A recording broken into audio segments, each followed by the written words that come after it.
Hey guys, we're going to continue our discussion on natural resources and the human interaction with the environment.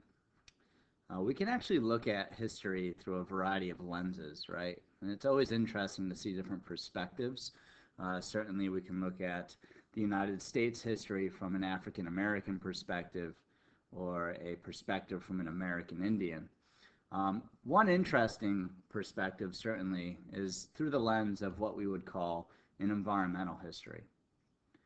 How has man's relationship with the natural world evolved over time, and specifically in North America? And when we look at it, we can actually break it down into several eras. The first era we could describe as the tribal era. In North America, this began well over 10,000 years ago with the retreat of our last glaciation event. As that glacier retreated, it allowed nomadic tribes from Asia to penetrate into North America. And they moved around. They were nomadic, meaning they were looking for food with seasonal fluctuations. They generally lived in small bands of fewer than 50 people. And so this could be considered a pre-industrial society that generally had fairly low population growth and, generally speaking, a low environmental impact. But to say they had no environmental impact would be to deny them intelligence, right? And in fact, they had a profound understanding of the natural world. They were sort of America's first ecologists. In fact, they actually were able to prescribe burns to forests because they understood that ecological succession would take place, and it's these forest edges where a lot of browsing and grazing animals would forage. And they would sit there and then ultimately hunt and collect a lot of wildlife. And through these efforts, in fact, they actually caused some species to go extinct.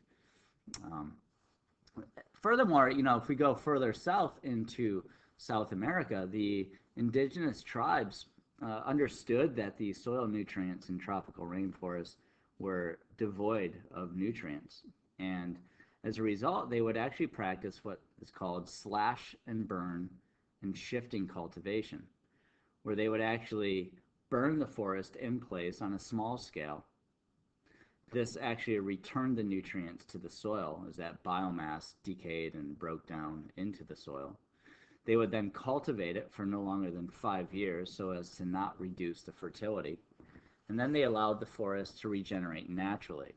In this way, they would move from one location to another in a sort of sustainable manner in which they were able to cultivate food without diminishing their resources for future generations. So this low environmental impact would soon change, certainly with the colonization of North America. European settlement began in Jamestown in 1607, and this sort of marked the beginning of what we can call the frontier era.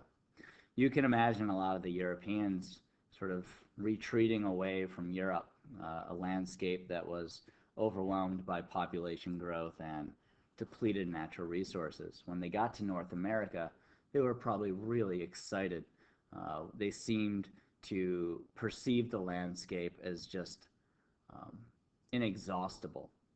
And they saw forests that were, you know, thriving with all sorts of wildlife and lakes, streams, and rivers filled with fish. And ultimately, as colonization expanded, it became sort of systematic in their approach to utilizing the resources of North America.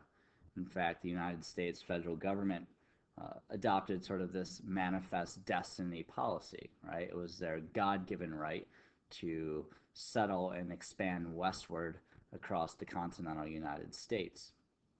And they encouraged this. They incentivized it. So with the construction of the Transcontinental Railroad, the Homestead Act, they transformed over half of the public land to private interests. And they encourage people to settle and develop the land, to utilize the resources. This certainly is an era of high environmental impact. Again, they viewed the forest as sort of inexhaustible, and so they quickly cleared a great majority of our forests through clear cuts and tree harvesting, through logging operations and transforming forests into agriculture and so forth. And so we started to see some pretty large environmental impacts associated with these human activities. Not only was it economic and just simply survival, but there was also sort of this view that wilderness, to many, was perceived as sort of this evil landscape, and it needed to be subdued. And some of the evil creatures and large natural predators were systematically eradicated. And we certainly know that areas like Yellowstone National Park, there were local extinctions of a variety of large predators like the wolf.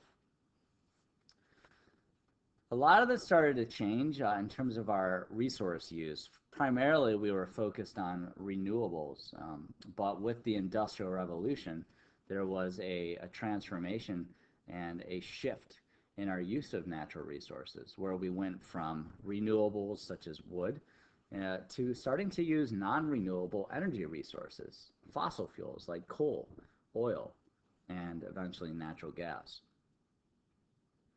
And this sort of changed America forever, right? It was more rural. All of a sudden, things became more urbanized and centralized. We went from locally produced handmade goods to centralized factories where things were made by machines.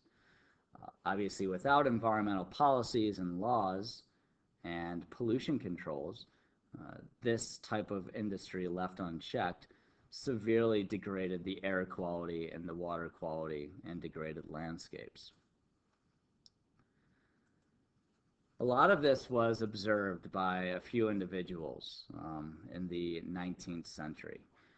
A small group of individuals started to say, ooh, you know, we're going to start running out of these resources. They are finite after all. And despite the fact that our renewables do regenerate, we can't exhaust them. And so we entered into a new era known as the early conservation era. And this picture is, I really love it. It's we have Teddy Roosevelt here, the original Rough Rider, and we have John Muir, sort of America's first hippie, so to speak. And these guys both represented sort of two very different views on our environment and our natural resources. Teddy Roosevelt, his administration became known as the Golden Age of Conservation. And his policy was that, yeah, well, man is part of the earth, right? We have to live within the realm of the earth, and we have to use our natural resources. But let's do so wisely. Let's, use them and manage them scientifically. In fact, he appointed the first chief of the United States Forest Service, Gifford Pinchot, who came from Europe, and he applied scientific management and principles of sustained yield to our forests. He learned that by harvesting X amount of trees and replanting X amount of trees, we can get a sustained return on our forests. We can maximize our profits while ensuring the reproductive viability and the overall health of a forest ecosystem. Teddy Roosevelt set aside vast acres of wildlife refuge and other national forests and parks. And as a result, he is viewed as a very critical figure in the conservation movement. Now, he widely respected this other guy, but this guy is John Muir, and he had a very different view. He believed in preservation. Conservation says use resources, but use them wisely. Preservation, according to John Muir, is all about keeping your hands off of things. It's leaving it in its natural, pristine state.